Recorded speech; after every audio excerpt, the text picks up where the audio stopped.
इलाव्रत वर्ष में भेंट प्राप्ति। श्री नारद जी कहते हैं, राजन, इस प्रकार भद्राश वर्ष पर विजय पाकर श्री यादवेश्वर हरि यादव सैनिकों के साथ इलाव्रत वर्ष को गए। मिथिलेश्वर इलाव्रत वर्ष में ही रत्नमय शिखरों से सुशोभित देवताओं का निवास स्थान, दीप्तिमान स्वर्णमय पर्वत गिरिराजधिराज सुमेरु है, जो भूमंडल रूपी कमल की कर्णिका के समान शोभा पाता है। उसके चारों ओर मंदर, मेरु मंदर, सुपार्श्व तथा कुमुद, ये चार पर्वत शोभा पाते हैं। इन चारों से घिरा हुआ वे एक गिरिराज सुमेरु धर्म, अर्थ, काम और मोक्ष, इन चार पदार्थों से युक्त मनोरथ की भांति शोभा पाता है। उस इलाव्रत वर्ष में जम्बू फल के रस से उत्पन्न होने वाला जाम्बू नद नामक स्वतः सिद्ध स्वर्ण उपलब्ध होता है। वहाँ जम्बू रस से अरुणोदा नाम की नदी प्रकट हुई है, जिसका जल पीने से इस भूतल पर कोई रोग नहीं होता। राजन, वहाँ कदम्ब वृक्ष से उत्पन्न कादम्ब नामक मधु की 5 धाराएं प्रवाहित होती हैं, जिनके पीने से मनुष्यों को कभी सर्दी गर्मी, कांति का फीका पड़ना, थकावट तथा दुर्गंध आदि दोष प्राप्त नहीं होते। उन मधु धाराओं से काम पूरक नद प्रकट हुए हैं, जो मनुष्यों की इच्छा के अनुसार रत्न, अन्न, वस्त्र, सुंदर आभूषण, शैया तथा आसन आदि जो दिव्य फल हैं, उन सबको अर्पित करते हैं। इसी प्रकार वहां सुप्रसिद्ध ऊर्ध्व वन है, जहां भगवान संकर्षण विराजते हैं। जिस वन में भगवान शिव स्वतः अपनी प्रेयसी ज्योतियों के साथ रमण करते हैं, तथा जिसमें गए हुए पुरुष तत्काल स्त्री रूप में परिणित हो जाते हैं। स्वर्णमय कमल, शीतल वसंत वायु, केसर के वृक्ष, लवंग लताओं के समूह तथा देव वृक्षों की सुगंध के सेवन से मदांध भ्रमर, ये सब इलाव्रत वर्ष की अत्यंत शोभा बढ़ाते हैं। वैदुर मणि के अंकुरों से विचित्र लगने वाली वहां की मनोहर स्वर्णमय भूमि को देखते हुए भगवान श्री हरि ने अलंकार मंडित देवताओं से पूर्ण इलाव्रत वर्ष को जीतकर वहां से भेंट ग्रहण की।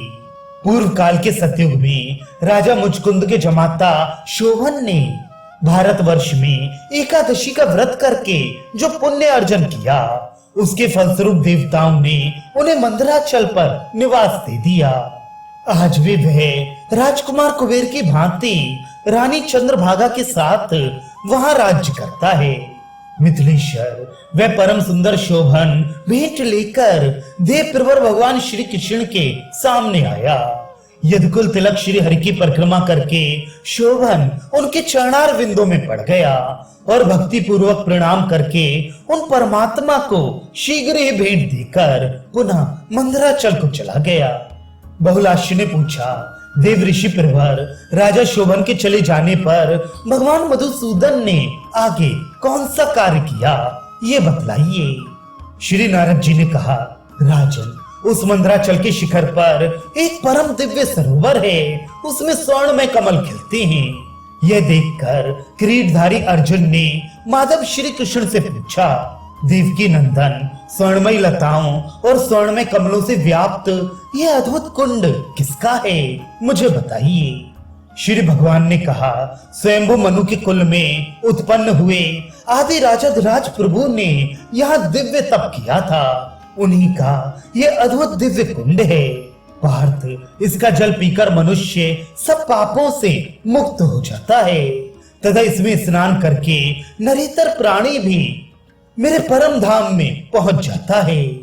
श्री नारद जी कहते हैं, राजन, यही साक्षात भगवान ने एक तपोभूमि में पदार्पण किया, जहां सदा 8 सिद्धियां मूर्तिमती होकर नृत्य करती हैं। उन सिद्धियों को देखकर उद्धव ने सनातन भगवान से पूछा। उद्धव बोले, भगवान, मंदराचल के समीप ये किसकी तपोभूमि है? प्रभु, यहाँ कौन सी स्त्रियां मूर्तिमती होकर विराज रही हैं? कृपया ये बताइए। श्री भगवान ने कहा, उद्धव, यहाँ पूर्व काल में स्वयंभु मनु ने तपस्या की थी, उन्हीं की यह सुंदर तपोभूमि है, जो आज भी परम कल्याणकारिणी है। यही नारी रूप धारणी 8 सिद्धियां सदा विद्यमान रहती हैं।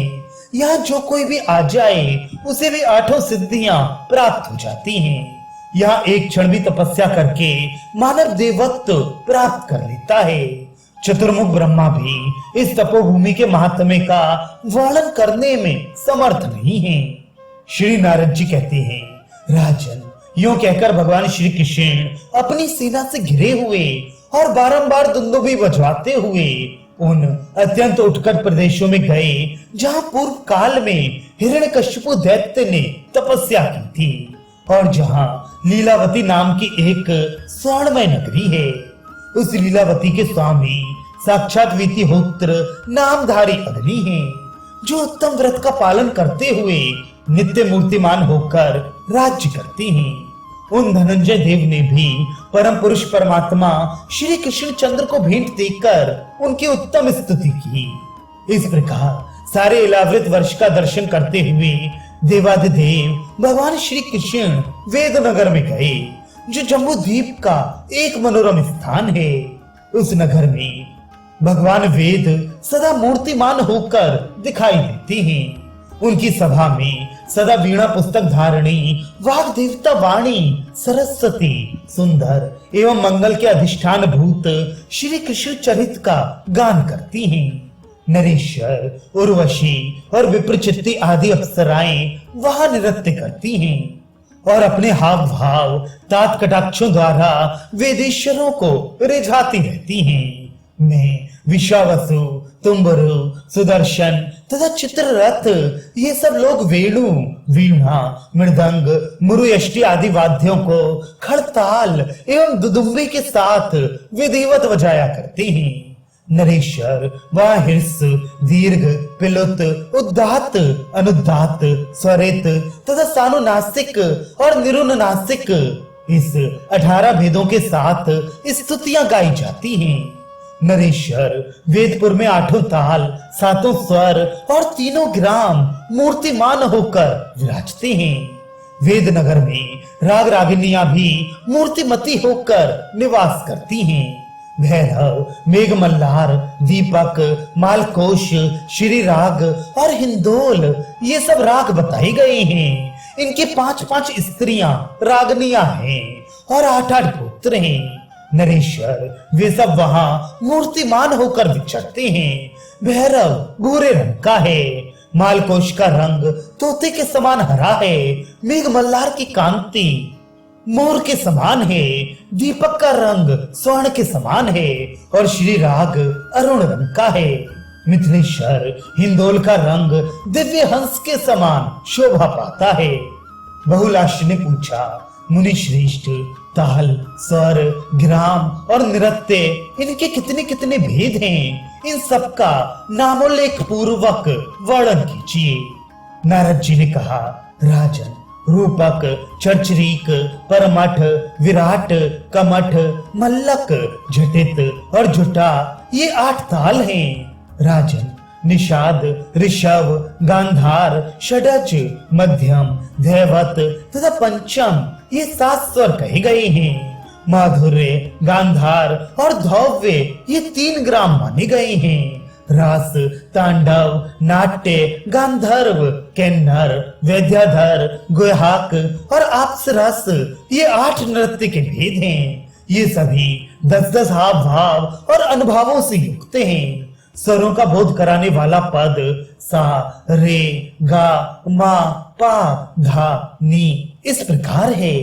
राजन, ये सब मैंने तुम्हें बताया, अब और क्या सुनना चाहते हो?